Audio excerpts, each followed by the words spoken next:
Morning. Welcome to Daytona State College and our 20th presentation of the Gale Lemerand Entrepreneurial Speaker Series. This morning we're excited to have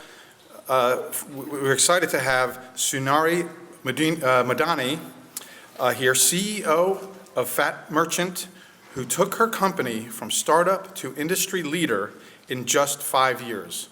I'll give her a more formal introduction in just a few minutes. One of the reasons we established this speaker series was to serve students who inspire to become innovators and future entrepreneurs. It is our hope that you gain inspiration in hearing the words of successful business leaders such as Ms. Madhani as they take the first steps on their own career paths. This series was originally founded by Bernie Simpkins, a successful Blvd businessman and philanthropist, who launched the series at Eastern Florida State College, in which Daytona State has a long partnership. And I'd also like to recognize at this moment Jill Simpkins, Bernie's daughter. Jill, would you stand up to say hello? Thank you. Jill's been a great supporter of this event, and as far as I know, has been at every one of these events that I've been at. So thank you, Jill. Since its founding in 1957, Daytona State has played an important role in preparing the region's workforce, which in turn drives our local economy. Our goal is to provide high-quality, affordable education for everyone, with more than 100 certificate, associate, and bachelor degree programs. We are able to not only meet the needs of individuals seeking a college education, but the needs of a diverse workforce as well. Our recent top 10 rankings in several categories show that we are hitting the mark too. We are ranked #1 in the nation for affordability in online nursing and engineering technology programs. U.S. News & World Report puts Daytona State in the top tier overall when it comes to online bachelor degree programs. That gives us a combination of affordability and quality that few other institutions are able to match. And with programs that cover everything from healthcare, cosmetology, machining, and automotive service, technology, information technology, engineering, business management, and education, we truly have something for everyone at Daytona State. Our graduates have earned more than 100,000 degrees and certificates, and many of them have gone on to become business owners and industry innovators after developing their skills at Daytona State. I cannot begin to tell you how thrilled I am to see them achieve their dreams, and all of us at Daytona State are proud to have played a role in that.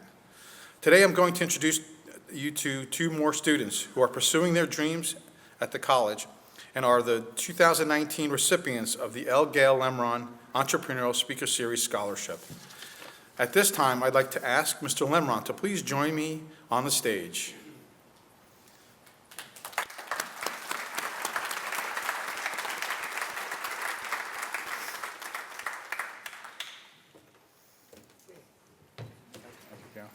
Just a few words. Mr. Lemerand's generous support is the reason we were able to bring the speaker series to Daytona State.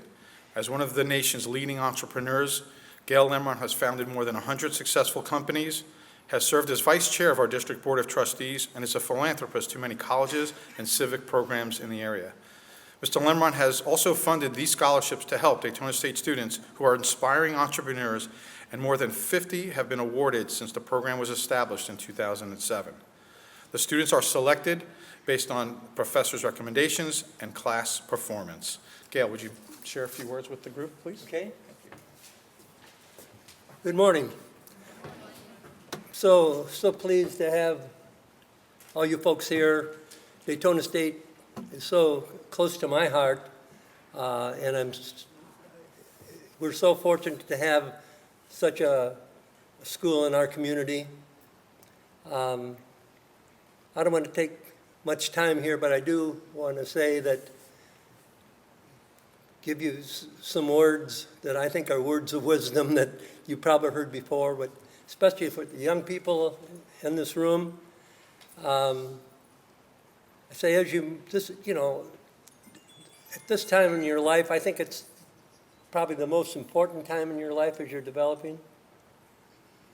And I say, be very, very careful who you hang with. If you hang with garbage, pretty soon you start smelling like garbage. And I've cleaned that up a lot, but you get where I'm coming from. And I think it's so very important that you choose your friends and associates very, very carefully. And as you move on to work for someone or start your own business, hopefully in this community, show leadership. Go the extra mile, work harder than the guy next to you or the person next to you, and show leadership along the way. And when you do start your own business, treat your employees very fairly, work shoulder to shoulder with them, and pay them well. And believe me, it'll pay off in spades. I only know of 3 ways to make money, which is the goal for a lot of people. I know I was born on the other side of the fence, and let me tell you, for a long time it was my goal, not anymore, but it was. And that's to save some money and to work hard and make a certain amount of money, but to get a lot of people to work for you and with you is where you really become successful. Anyway, thank you very much for being here, and we're looking forward to the speaker's presentation. Thank you.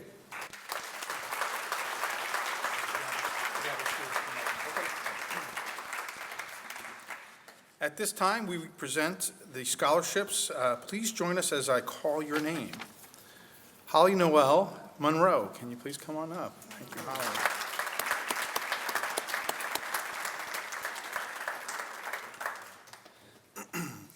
Holly, a few words about Holly Noel. Holly Noel is studying environmental science and technology at Daytona State and is pursuing her childhood dream of opening an educational petting zoo.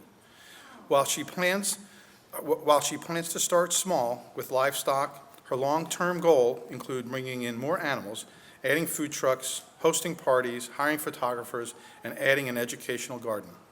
Holly Noel has already volunteered at the Willow Pond Farm, and it was there she discovered her passion for animals while feeding is her happiest and most confident time. She now hopes to inspire others to do more, to do something they truly love, no matter how wild and out of the park it may seem. And she wants her petting zoo to help provide the spark people need. Congratulations, Holly Noel, and we are pleased to give you the scholarship to help you with your dreams.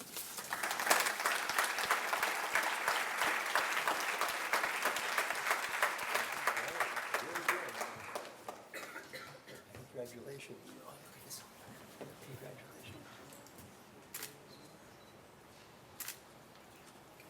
Thank you. Okay, will Hilton Smith come up to the stage?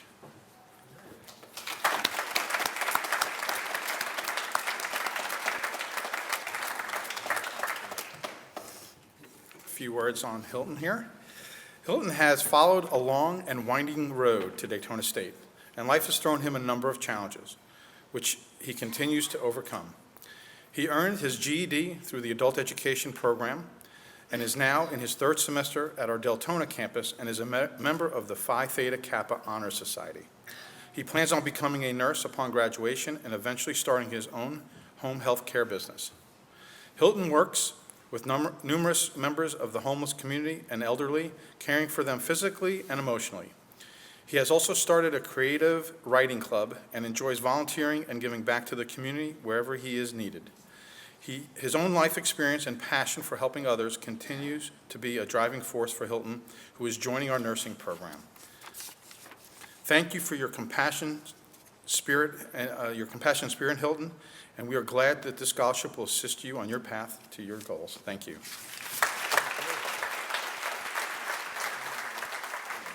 When you hear about students such as Holly Noel and Hilton, it serves as a reminder that there are many different pathways to success, and we are pleased that they've chosen to take some of their early steps with us at Daytona State.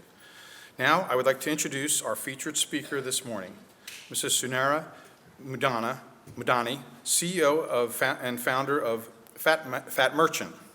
Well, these big words for me here this morning. I'm getting jumbled up here. Sorry. But founder of Fat Merchant, a company based in Orlando, which has been called the Netflix of credit card processing. Suneera graduated from the University of Florida with a finance degree in 2009 and began working as a sales agent for a payment processor, learning the ins and outs of the credit card industry. Realizing business owners were trying to navigate an industry full of gimmicks, hidden fees, and no transparency, she decided to tackle the problem with a different approach, quit her job, and founded Fat Merchant in 2014. Now, 5 years later, Fat Merchant has processed over $5 billion in payments for business owners, and evolved into an industry giant. The company has won awards for its business model and tech platform, earned a spot on Entrepreneur Magazine's 2018 Top Company Culture list, and the 2019 Best Entrepreneurial Companies in America's list. In August, it was ranked in the top 4% of the fastest growing private companies in the United States by Inc. magazine. Ladies and gentlemen, please welcome Suneera Madhani.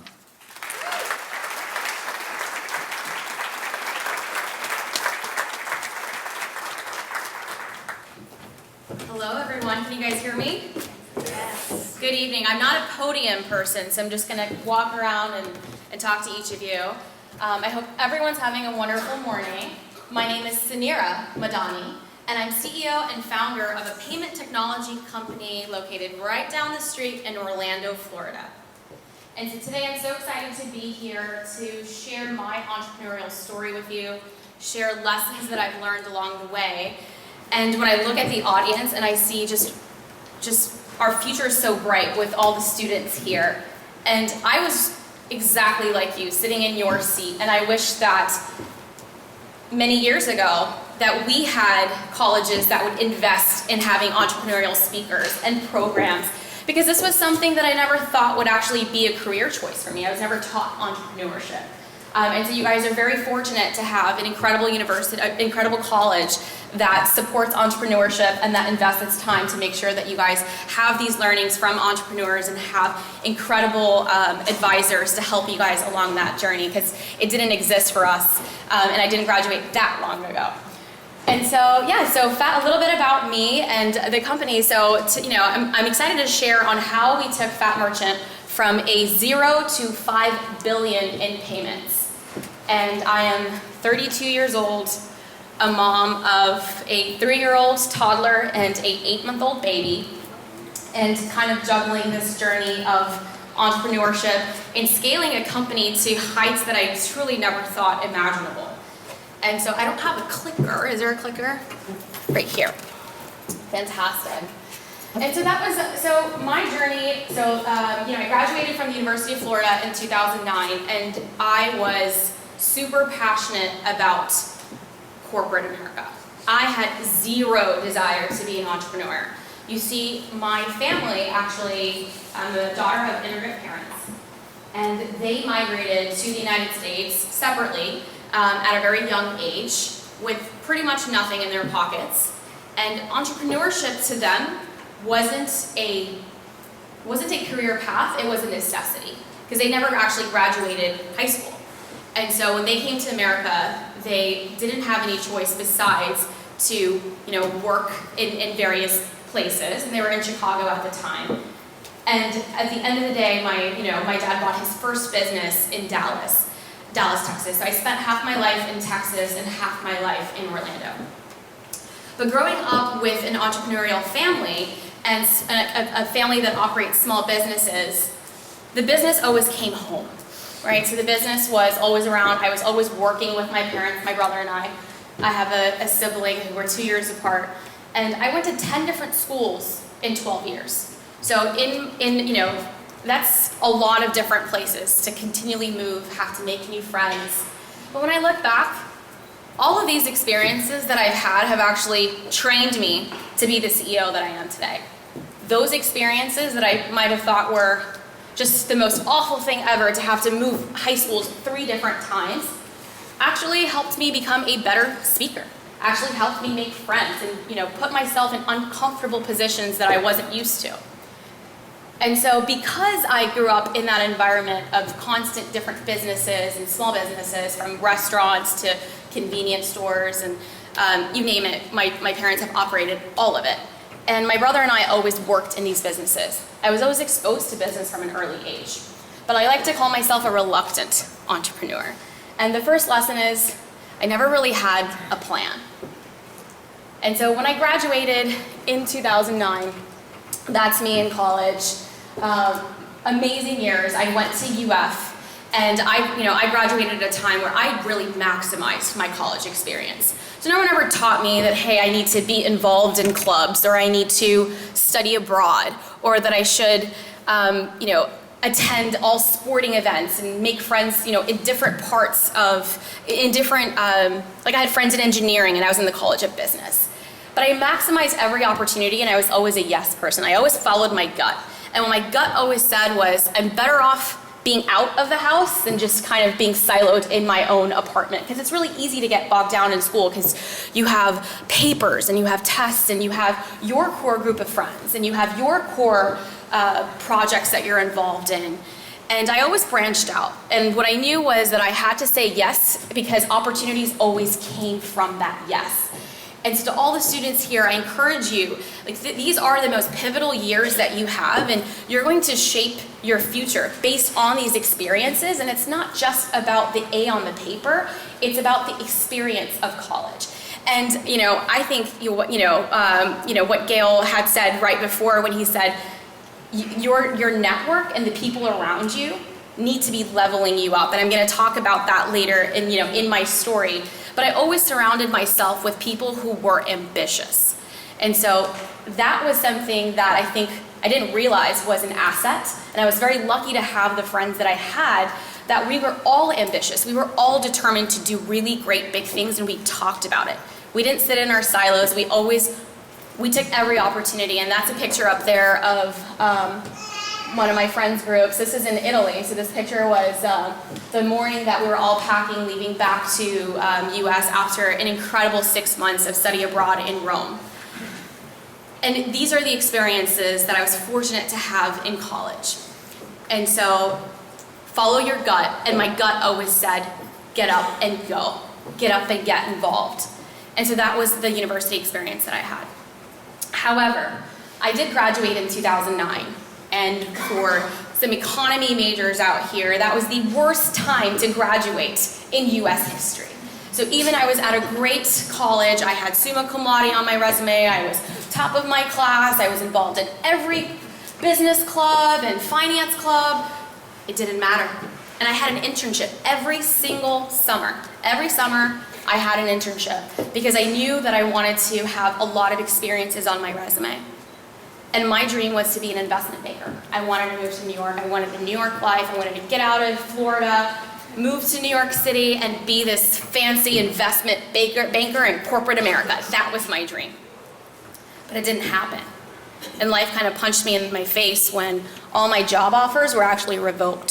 So I had gotten job offers, but companies were laying off. Goldman was laying off employees. They're not going to hire new employees. Ernst & Young was laying off employees. So every job opportunity that I had, and I had fantastic ones, were all revoked. What was I going to do?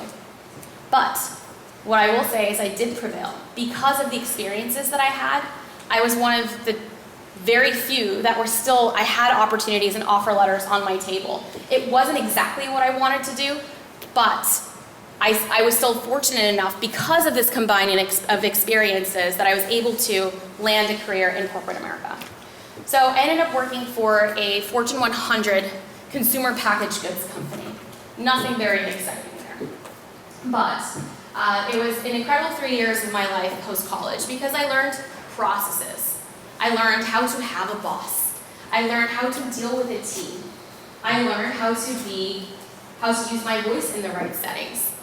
I learned that I hated corporate America. I always had this personality. I'm a challenging personality in terms of if I see something not right, I want to make change. I want to get to it. I want to work fast. I want to get the job done. But in corporate America sometimes, and especially in very, very large companies, you're just a serial number on a laptop.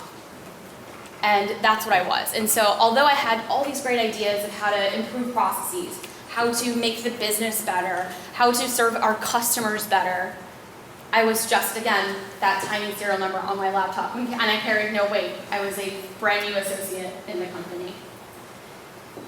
And that is where I started to look, and I was like, okay, what's next for me? But I will say that I wouldn't trade that experience in for the world. And I meet a lot of people that, want to be entrepreneurs and that have all these great ideas, but experience matters. Those experiences, even in corporate America, make me a better executive today because of all those experiences that I had an opportunity to learn and learn from leaders and learn things that didn't work well, so that when I start my business, I can actually apply those lessons, good and bad. And so I got recruited by a payments company. So what's payments? We all know that we go to, I think the technology disruption that you guys are seeing, in this, for the youth that is in the audience, it's incredible that the amount of innovation that has taken place in such a short amount of time. But in 2010, 11, this is when the economy was becoming more and more cashless. So still, I know none of you guys probably carry cash right now. There's probably only a few of you in the room that have any dollars. I don't even think I have $5 on me today. But in 2010, not every place was actually accepting credit cards. And businesses, I don't know, for a little bit of the older audience here, remember when you used to see signs that said, under $20 we're not accepting cards, or we only take Visa, we don't take American Express. And so small businesses had to pay a really hefty fee in order to accept credit cards. And so when I was in the industry, so I was actually in sales. So I never actually got to use my finance degree. I was naturally just a charismatic individual, I guess you could say. And when I got when the job offer that I had from the Fortune 100, it was in sales. And then when I got an offer from the payments company, I was excited that it was a sales career and I was doing really well in sales, but it was also in finance. So that was, I got to use, or I was hoping to get to use my degree. And so these small businesses, at the time were being nickeled and dimed for fees for credit card processing. And I'm not going to get to the boring side of my business. But as an elder millennial, I like to call myself. So I am a millennial. I'm right at that cusp. I'm an elder millennial. I started subscribing to whatever subscription-based products I could get my hands on. And this is pre-subscription economy. And I know you guys are all used to your subscriptions and how amazing of a user experience you have, unlimited usage, you get your products in the door, you have a smile on your face. How many of you guys subscribe to products? All of us here are subscribing to something, right? Whether that's Netflix, whether that's Spotify, whether that is Birchbox, whether that's well, you guys are not old enough to drink wine, but wine of the month, like whatever that may be. But this is pre-subscription economy. And what I learned was that the rates for credit card processing were the same for every provider. So whether it was any payments company, they all made money on variable percentages and fees. So I'm like, why isn't anybody doing a flat model where you can just pay a flat monthly subscription and get unlimited card processing? And instead of nickel and diming the businesses, we'll just be transparent and tell them, hey, you pay us a flat, let's say $100 monthly subscription, and then you'll get direct costs from Visa, and we'll just pass the direct costs and not nickel and dime them. This model is going to be fantastic. And so I flew down to Houston. That's where our corporate office was, and I prepared the best presentation of my life. The best. I was 150% confident that my team was going to love what I presented. They were going to say, Suneera, you're a genius. This is going to work, and we love your idea, and I want you to take it and scale it. I had this was not even a question. I got to Houston. I remember my heart racing. I gave this presentation to my team, and I was shocked. Yeah, I was shocked. They hated it. They hated it. They said, Suneera, this is ridiculous. Why would we want to be transparent and a flat fee? We make so much money. We make so much money. Why would we tell our customers what we're going to charge them? Okay. You want to remove contracts? No, this is just the way that the industry is. This is how we've been making, this is the business for 30 years. We compete against the banks. This is how the banks do it. We don't need to challenge. We don't need to be disruptive. Oh, and you want us to invest in technology? Ha. Why invest dollars? They need credit card processing. We don't need to add any more value. We're adding value. So we didn't see eye to eye. And here I am, 25 years old, so excited, like at the prime of where I feel like I'm ready to execute, and my team didn't believe in me and didn't believe in the product, right? Bet on the jockey. And so when I left that meeting, that flight back, I knew that I had to leave, and that was when I quit my job. And I was so passionate about the subscription model in payments. But where was I gonna go find Mr. Visa? Like, imagine 25 years old, no money in your bank account, right? I was comfortable, but I didn't have any savings. Where am I gonna go find Mr. Visa to go start a payments company? I don't know regulations. I don't know financial policies. How am I gonna get a sponsor bank? How do I move money? Right? These are massive feats for me to think about. And most people probably, will tell themselves, hey, you just can't do it. It's just not possible. Only the big guys can do it. And I don't know what was inside, and I think it's always my determination and my confidence and believing in myself and never taking no for an answer. And that's lesson number 3, that I can do it. And I will, and I can't do it by myself. I'll go find a partner that can help me do it. And so I showed up to every payments company and got meetings with the C-levels. And that was something that I was good at. Remember I told you I was great at networking? And I was great at putting myself out there and making connections. I made a lot of connections even while I was just an associate for a payments company. And that is something that you guys can do today. Start your networks. Your networks are important. People get you places. You get yourself places, but people also get you there faster. And so I got probably about 12 no's. Now imagine this. No after no after no. Same presentation, tweaked it a little bit, got the feedback, went to the next place. Tweaked it a little bit, got the feedback, went to the next place. And it was no. Now I'm feeling pretty shitty, right? Like this, maybe I'm an idiot. Maybe this isn't gonna work. But I was determined not to take that no for an answer. And I knew in my heart, I knew in my gut that this was going to be successful. So I did what most entrepreneurs do at the end of the day, is I took a bet on myself. Right? I had nowhere else to go. I was the only one that believed in this. So I would have to do this by myself. And so at the age of 25, with $0, I launched Fat Merchant. And yes, it's Fat Merchant. Unlike any payment company name that you've probably ever heard. And I just didn't want to be the typical traditional payment processor. We wanted to be different. I needed to stand out. And FAT actually stands for Fast Affordable Transaction Technology. It was an acronym. And it was fun. And I was like, we're going to be wildly different. And so that is how Fat Merchant initially came about. And this is an article that you see up here. This is Forbes magazine writing about my story of how my idea was laughed at one point. And it's the truth. But not taking no for an answer. And so I launched Fat Merchant, and by the end that we got our licenses, registrations, everything, March of 2014 is when we were officially registered by Visa, MasterCard to accept payments. So a lot of hurdles there, and I can talk about the details of the story for hours. But we were up and running, and I had taken 2 loans. I had a $20,000 loan from friends and family. And Visa, MasterCard registration fee, as soon as I got my stamp of approval, took $10,000 out that morning. So I'm left with $10,000 in my bank account on day 1. No customers, no revenue, but I'm registered, I'm in business. Moved back into mom's house, right? So moved back into my parents' house, and what do I do? Like, what's the first next step? So in order for me to grow sales, I need to have a sales team. That is how payment companies went about and acquired customers. Well, I couldn't afford to hire hire people. I only had 10 grand in my bank account. I had to make this money last.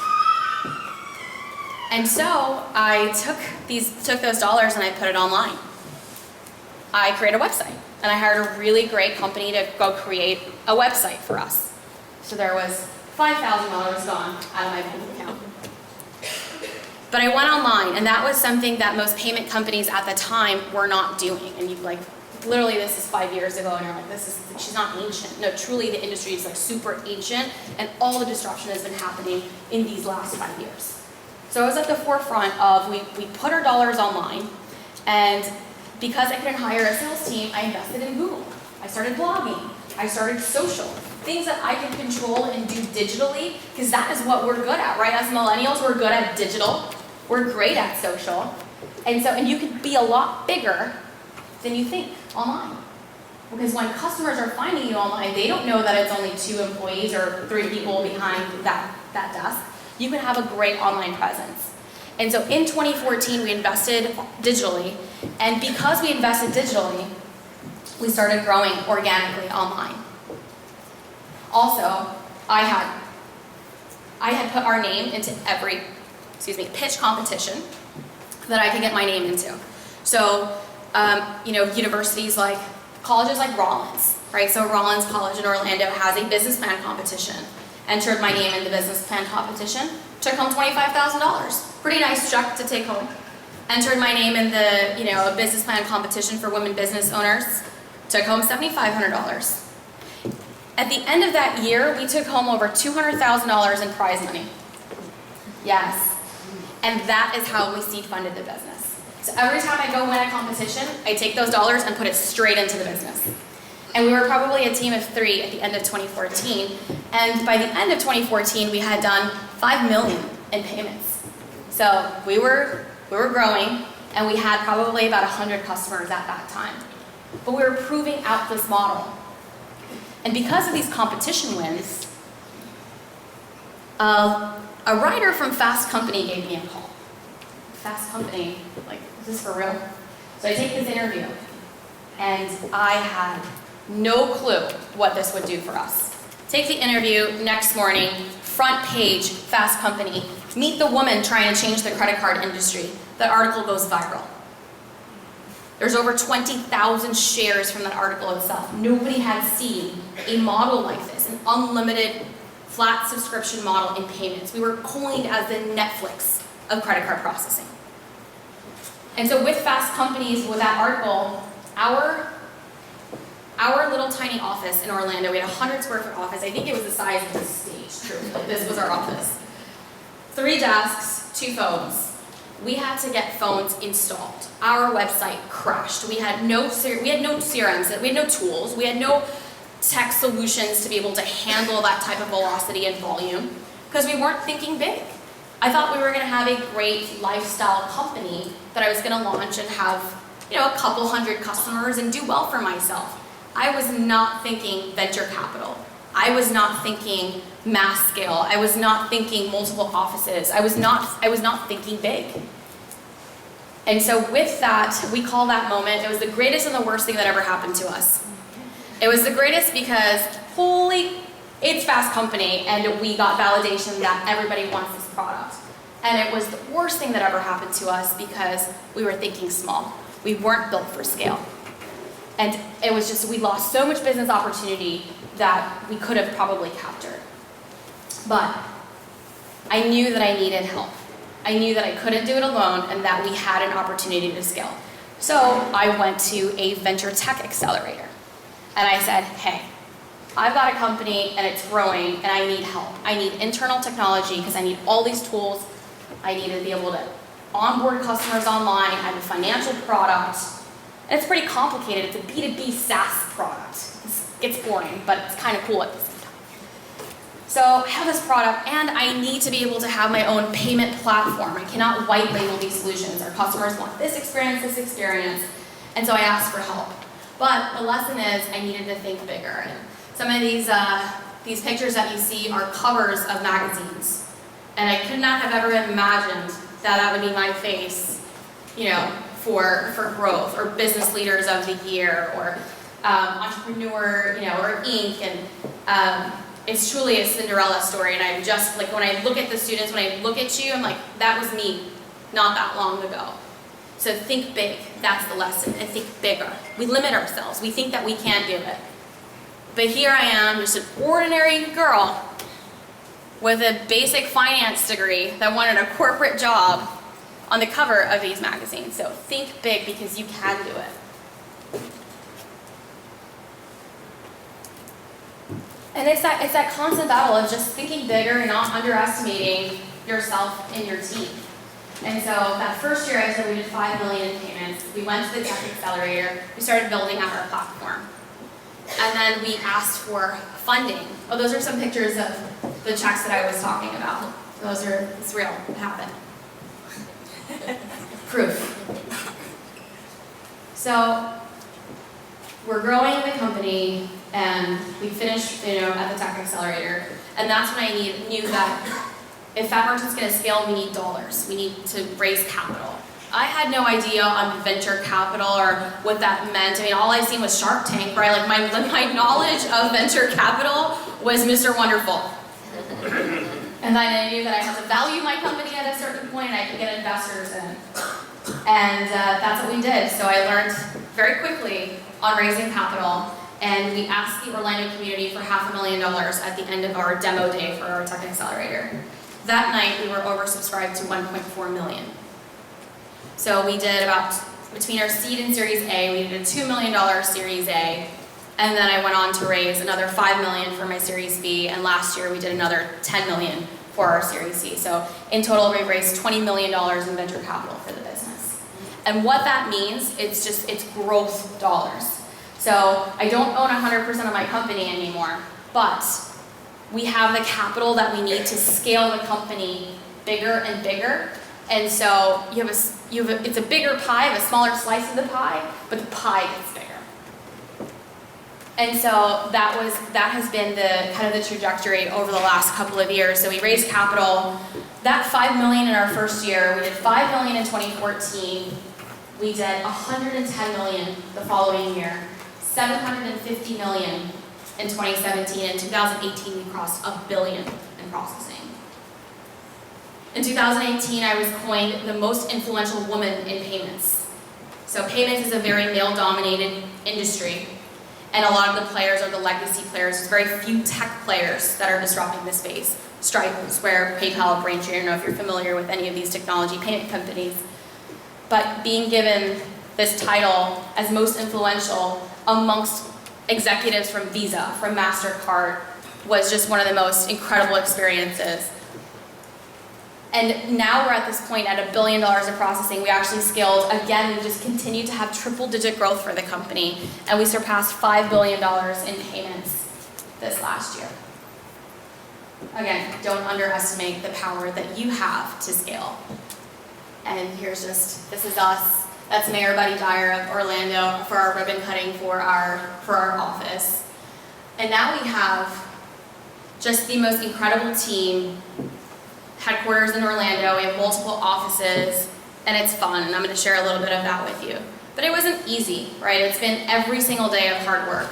The amount of hours that you have to put in, success does not come overnight. 5 years seems like nothing, but I have felt every single day of those 5 years. I get up before everybody gets up. I sleep later than everybody else sleeps. And on top of that, I have a growing family.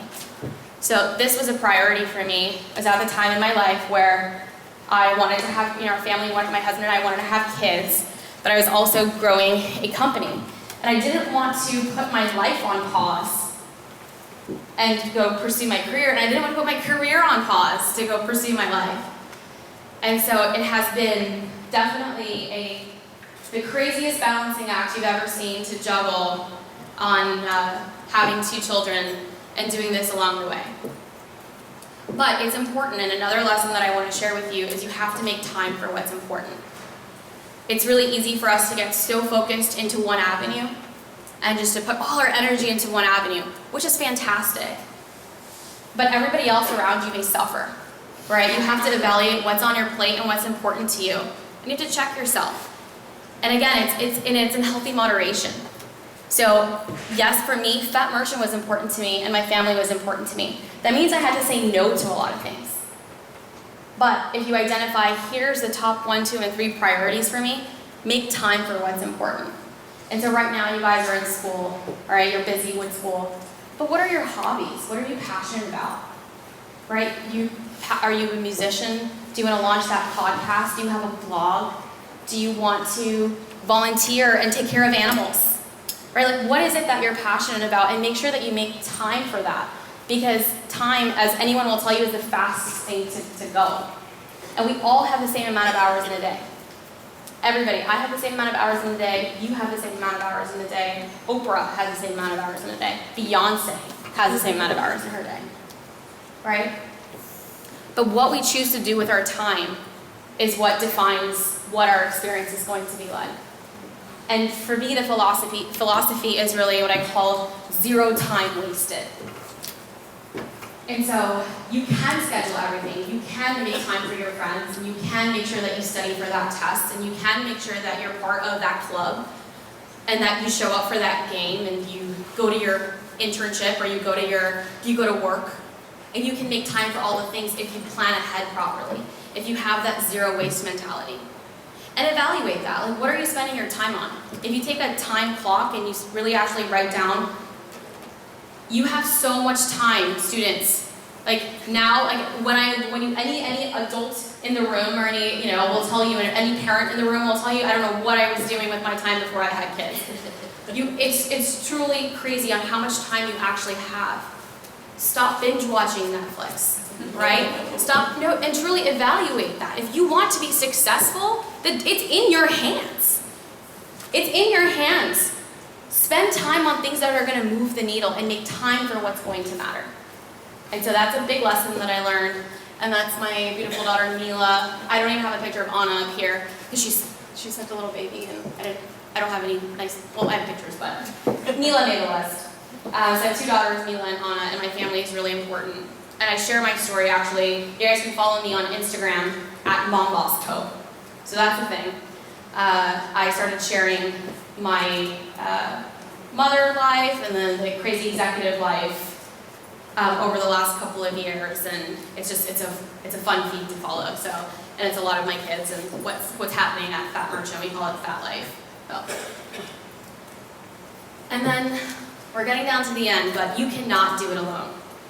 So when I first started, yes, it was me by myself, but I reached out to my brother. So my brother is actually the co-founder in our company, and he was working as a consultant in Deloitte, and he was in, working at a technology company in San Francisco. And as soon as that Fast Company piece happened, there was every startup on our floor was helping Fat Merchant pick up the phone. We had Post-it notes all over the wall. And it takes a community. It truly, that saying that it takes a village, it takes a village. And those entrepreneurs or those people that think that they can just do it alone, you're not going to go very far. And so surround yourself with the best people, surround yourself with the best team, and that's exactly what I did. Something that I say almost in every speech or any podcast that I'm on, any interview, I did not go to CEO school. I didn't. There's no such thing. And why I am successful is because of the team around me, because I can create a good network. I have great advisors. I have an incredible board. I have an incredible executive team. And I can raise my hand and ask for help.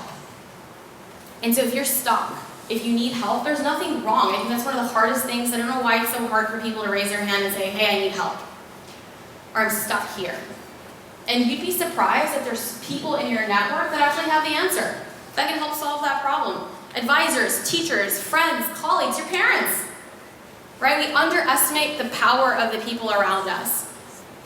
And so don't do it alone. Surround yourself with an incredible team. These are some of our early day photos. And the team is really important.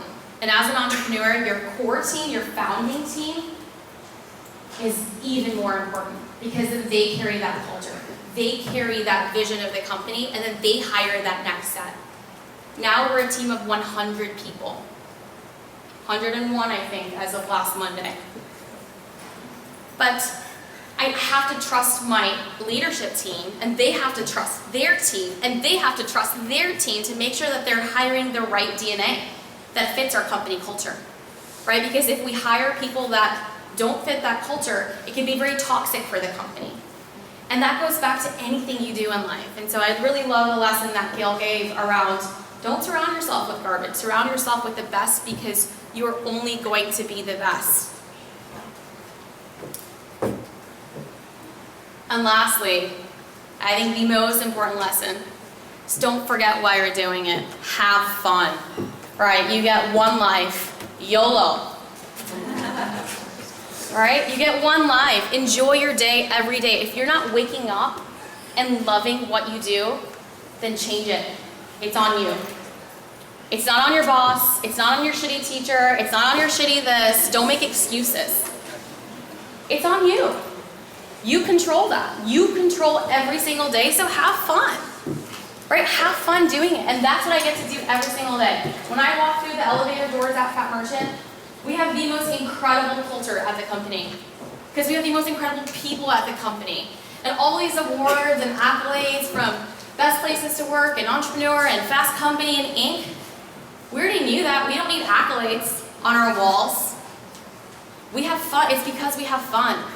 And because we love to work with the people that we love to work with. Because we enjoy every single day. And it's not, it makes the work not work. And it truly is, if you love what you do, you don't work a day in your life. Like all these old cliches, they're true. They really are true.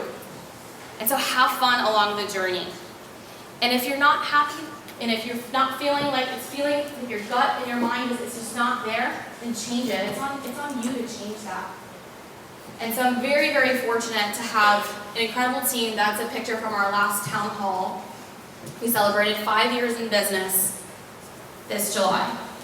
5 years in business, $5 billion in processing. We were just awarded Fast 50 as well from Orlando Business Journal we were ranked number 3 as the fastest growing company in Central Florida right now. And so with all this growth comes those long hours, comes the hard work, comes the grit, comes the resilience, but you gotta have fun and the right team around you to enjoy it with. So that's the final lesson that I'm gonna leave you with you here today. And when I really look out, at the audience and I see all these students and I see your future is really bright, and it's on you to be able to do whatever you want to set your mind to. It's true, I know. Mentors will tell you that, teachers will tell you that, and probably every speaker that has walked this stage is going to tell you that you can do anything you want to do, and it's the truth. So get those voices out of your head that I can't. Get that negative self-talk out, and make your time count. Make your experiences count. And so if you do that, that has been my blueprint from 0 to 5 billion, and I hope this was helpful for you all today. So thank you for having me.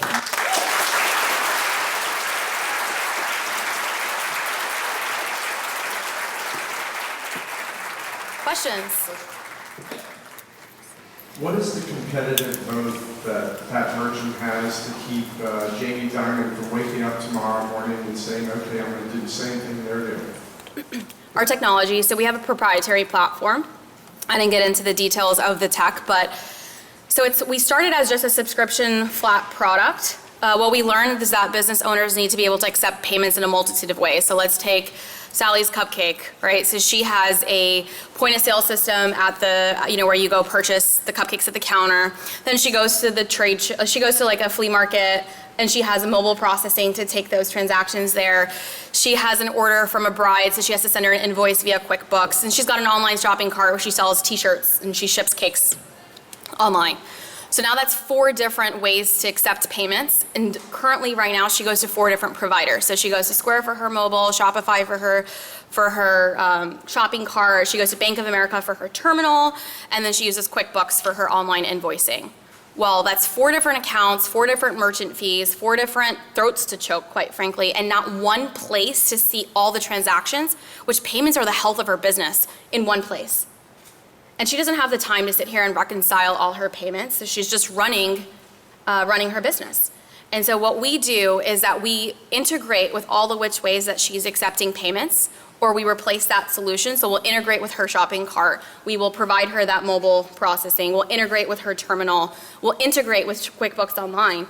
And we will pull in all that transactional data into a single platform. So now she can go to one place, see the health of her business, see how her business is performing, see analytics across for her business, what customers are returning, which customers are loyal, how are her sales trending month over month, how is she doing compared to the cupcake shop down the street. So we provide incredible analytics through the health of her transactions, and it's all done through like AI and data. And so we have an incredible platform that's super award-winning that nobody's doing in our space. So one, we have an incredible model, and there have been some that have come in and copied our model, but no one's able to do from a technology value standpoint of what we're doing for our merchants today. And so that's why we're now classified as a top 5 processor nationally. So that's what we do. That's our unique advantage.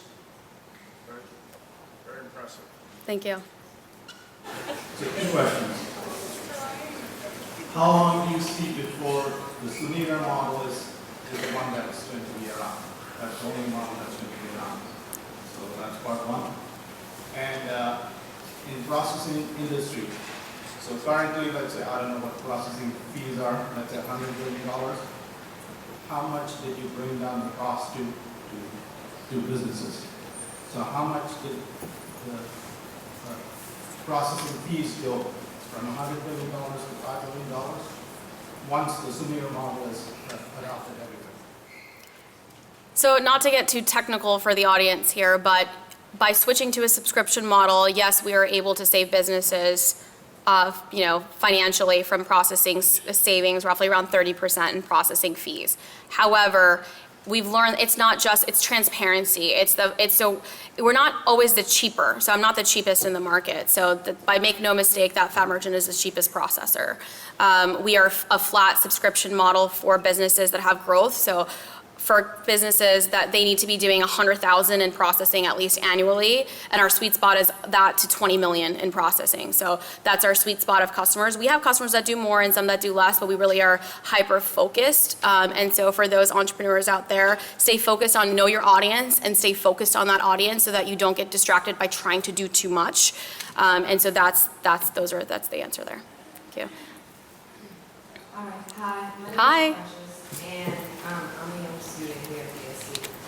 And I have 3 questions, actually. 2 of them are from my brother, because he's an entrepreneur trying to start a business, and he's young. He just graduated high school. So, and he's in college too. He wants to know how to market your brand good, and how do people take you serious? Oh, such a great question. I'm glad that you asked that. It's hard, you guys. Like, you have to, being young, unfortunately, sometimes people have predeterminations about our capability, our experience, right? And that was something that I definitely had to overcome. And so what I would say, it's just like that, what I told you earlier, like, don't take no for an answer, show tenacity. You have to be extra, you have to work harder. And so you're not going to be given that opportunity. You have to go take it, and you have to continually show up. And what I will say is consistency there and showing up actually will get you a lot of credit and points. And also, like I said, have a good network, right? And this is why networks are important, and having experiences matter. So although you may not have, like I say, I didn't go to CEO school, I didn't have all these experiences to go start a company, I did have a little bit of experience in many different ways, and that's why you can start early to gather your experiences. So you can learn a little bit about marketing, you can learn a little bit about sales, you can learn a little bit about technology. And so you don't have to be an expert in anything, but try to broaden your horizon so that you do have some good experiences around you. And so that's how we do it. And then to the question of how to build a brand. So again, just be professional, right? Start from LinkedIn, right? Start from your Facebook.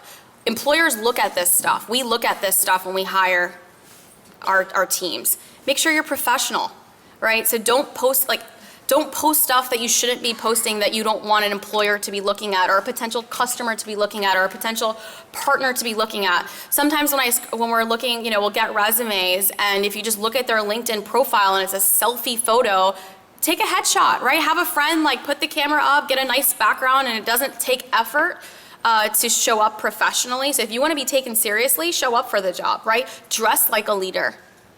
And so those are some things in terms of building your brand is you don't have to hire a fancy company, go get fancy headshots, have a fancy resume, but you can take some effort into making sure that you're presentable online to your customers, employers, your website, right? I've seen some amazing digital resumes online. So I've seen students that'll have a landing page, and it's very simple to put together. And they'll have their experiences, a little bio about them, a nice headshot. And it just kind of shows like, hey, I care about my image and I care about what you want to know about me. And here are some samples of my work, right? So if you are a writer, put some, put some articles on your professional LinkedIn of here's some examples of my writing, or if I'm a photographer, or if I am, whatever you're doing, if you can showcase your work, get endorsements, right? LinkedIn endorsements. I think you can really have a professional brand, but it's up to you to show up that way. And so don't make an excuse that because I'm young or because I don't have the experience. You can definitely show up much better than your competition if you just take the time to do it. But it matters, and everybody looks at this stuff. And I think social today is, it's a beast, and to be careful, and don't waste time on it, right? Spend time with looking at the right influencers, right? Don't spend time on looking at just beauty influencers or like the fancy cars or whatever you're looking at online from an Instagram. Like, find people that are inspirational and motivating to follow. So I think just curating even your online network is important. We have time for one more question. Hi, my name is Alex. I'm just a high school student, but I have been working on my own business. This is kind of like a personal computer stuff. I'm just wondering, how do you beat the process of competition for that kind of stuff? How would you do that? You don't have to be the cheapest. Provide value to your customers and they'll pay for value. And a lot of things is I just don't really put a lot of information into it because I don't want to show that I am a high school student. I don't think it's professional. Are you selling your services online? Like, how do you get your customer? Just usually locally, the website, and just get out business cards and stuff like that. Yeah, I think that's fine to not say your age. I mean, I can completely appreciate that. But I think for you, focus on delivering, like showing that value and then getting a compelling case study from a customer to say, this is what, Alex has done for me or Alex's business has done for me, and get that statement, case study, and kind of showcase. And so I'd rather, you want to give a discount to that person who's willing to give you a testimonial, who's willing to say all the value that you were able to provide, and lead with value first versus price first. So, and I think that buyers actually prefer that. Do you want the cheapest product always, right? You don't. You want the best value product. So you don't want to have the most expensive product, but you want to get the most value for your dollar. And so think that way in terms of what you're delivering. And if you have have some good marketing materials that showcase why you're better than the competition because of the value you've provided for your customers, and get those testimonials, and they'll speak for themselves. Something I have issues with is that some companies will provide a year warranty or something like that, and that's kind of hard to beat. I can't go drive to their house every Wednesday because their computer crashed. Again, your industry, so you may have to implement some things that maybe you're charging more for like a subscription model for a year, right? So you maybe think about it as an opportunity to monetize more. So that's it. All right, thank you guys. And if you guys can follow Fat Merchant online. We're on Twitter, we're on social. We have our head of talent here, PJ, raise your hand. We do have internships. So if you guys want to apply online, definitely do. We're right down the street. So thank you for having me. All right.